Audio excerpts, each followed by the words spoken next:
আসসালামু আলাইকুম। ওয়ালাইকুম আসসালাম। বাজ আগে এটা তো কিসের বীজ ছিল? এখানে আসলে রসুন। এখন তো পাট বুনেছেন। হ্যাঁ, এখন পাট বুনেছি। পাটের বীজ কি সরকারি না না কিনেছেন? না না, কিনা আমার সরকার কোনো অনুদান আমরা পাইনি। পান না?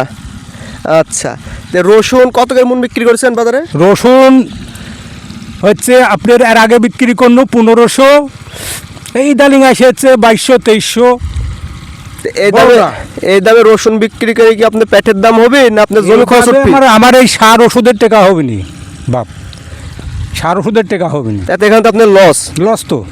সরকার যে এটার উপর যে কৃষি একটা ভর্তুকি দেয় তাহলে কি আপনারা কি খুশি হবেন?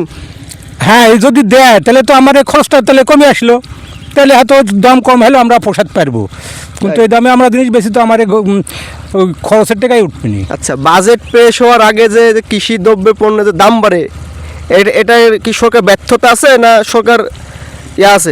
এটি তো আসলে সরকারের ব্যর্থতা লাগালে আমার এলাকার কৃষক তো কেউ দেখছে না।